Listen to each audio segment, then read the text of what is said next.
I believe it's a gateway drug. I believe that if you're going to try marijuana, that you're probably more likely to try cocaine, that you're more likely to maybe try Molly. And again, I'm an entertainment reporter, so I also see people like Rihanna and Miley Cyrus who, glorify smoking marijuana and make the younger generation of millennials think that it's a cool thing to do. What about your parents? Once you're 18 years old, you go off to college, they can't be there holding your hand every step of the way. So then what's next? It's about education, educating people on the dangers of mixing drugs, mixing alcohol together, and also enforcing new laws like cops and shops, cracking down on fake IDs, cracking down on bars in spring break destinations like Las Vegas or Florida, and not letting them serve people underage. A lot of people, maybe who didn't know about what was going on, now learn about it by seeing this hashtag. And although people are criticizing Michelle Obama and celebrities for tweeting about this and saying, well, that's not really going to do anything, it's not going to bring the girls back, this Twitter hashtag, it's really silly. But then, maybe a 15, 16-year-old or 20-year-old who doesn't know about it is going to click on that link and then learn about it. And it's all about bringing awareness, and I don't really see what's wrong with that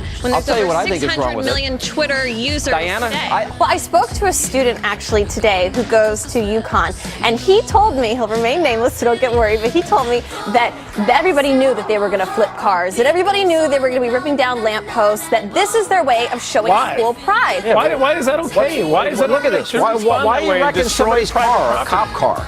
Well, I spoke to actually a psychologist today named Dr. Carol Lieberman, and she told me that the reason is that if you were to do this just by yourself, Sean, you would get in trouble. But when you are with thousands of people, you say it's thousands against one. I am not going to get caught for doing this. Right. And it has to do with adrenaline and feeling pride. But let's also bring up the fact that President Barack Obama, one of his close people who helped him throughout his campaign, who he talks about him as Jay-Z, and Jay-Z is a well-known former drug dealer. And I doubt that President Barack Obama wants Sasha and Malia ever smoking pot, especially not in the White House. All right, guys, so get this. Selena Gomez and Orlando Bloom were spotted hanging out together. Dawn of the Planet of the Apes stars gear up for its release at the San Francisco premiere, and Deadline.com has all the highlights. But there have been reports that Ellen's controlling ways, that she is supposedly very controlling, has pushed Portia into an alleged depression.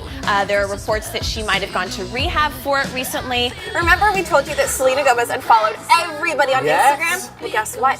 Justin Bieber unfollowed Selena on Instagram. Katie was really scared, so she decided, you know what, this is it. I gotta get Suri out of this, and I don't want to raise her as a Scientologist. There was a major battle over where to bury her and who would have the rights to her body. I like that she's flirting publicly with him and showing that, she's not upset over Justin, but I actually think, though, that maybe she is still a little bit upset. Hey guys, it's Melas here, back with another update from the Gossip Tables. I'm telling you, American Hustle will win tonight. It has 7 nominations.